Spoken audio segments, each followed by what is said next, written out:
Hello' everyone, নতুন ভিডিঅ'লৈ welcome. আজি এয়া পূৰা মই আৰু ভণ্টি হয় পূৰা চিলিণ্ডাৰ খাই লৈছোঁ আৰু তাৰপৰা খাই লৈ মেলি আৰু ঘৰত আহি আছিলোঁ।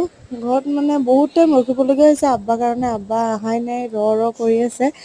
আৰু তাতে মানে এনেকুৱা হৈছে নহয়, ৰাস্তা ঘাটত মানে এনেকুৱা আজি আমাৰ অলপৰ কাৰণে আমি বাচিলোঁ। ক'ব গ'লে ৰাস্তাত গৰু বান্ধি থৈছে ন, গৰুটো পূৰা মানে বহুত দূৰত গুচিছে, ৰছীটো টানি পূৰা দাং খাই আছে ন। অলপ যদি মানুহ স্পীডত আহি থাকে পুতুককৈ কিবা এটা হৈ যাব পাৰে ন। মানুহবিলাকে ৰাস্তাত গৰু ছাগলী এচব বান্ধে, ৰিক্সি হৈ যায় ন।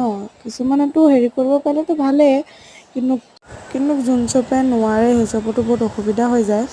সেই তেনেকুৱাই আৰু এয়া ধুনীয়াকৈ মাছ লৈ ল'লোঁ, অলপকৈ দেখুৱাইছোঁ। বহুত ডাঙৰ মাছ ল'লোঁ কিন্তু দেখুৱাবলৈ নহ'লে, পাহৰি যাওঁ।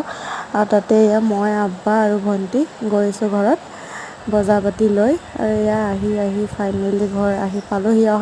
মানে ঘৰত আহি পাই ভিডিঅ' কৰিবলৈ নহ'লে, পূৰা পেহীহেঁতি চবেই আছে তো সেইটো কাৰণে মানে ইমান ভিডিঅ' কৰিব নহ'লে। আৰু ইমান কৰি থাকিবলৈও মন নাযায়, পাহৰি থাকোঁ। চবেই আহিছে মেলিছে সেই তেনেকুৱাই আৰু গম পাবই ক'ত আহিছোঁ, চব দেখুৱাই দিছোঁ আৰু আজি কোনডোখৰত মোৰ ঘৰ। তো সেয়াই আৰু কি ক'ম আৰু তাকে আৰু কৈছিলোঁ যোৱাৰ ভিতৰত ভাগিনজনী গা ভাল নাই, তো তাইৰো ইমান এটা গা ভাল নাই, সেইকাৰণে আকৌ ঘৰত আহিবলগীয়া হ'ল। তো মাৰো গা ভাল নাই। সেয়াই আকৌ পুনৰ নেক্সট ভিডিঅ'ত লগ পাম। আৰু আজিলৈ ইমানেই। ভাল লাগিলে লাইক, কমেণ্ট, শ্বেয়াৰ, ছাবস্ক্ৰাইব কৰি দিব। আৰু এটা কথা নহয়, আপোনালোকে কি ভিডিঅ' লাগে নিশ্চয় জনাব দেই। আজিলৈ আহিছোঁ, বাই। আকৌ পুনৰ নেক্সট ভিডিঅ'ত লগ পাম।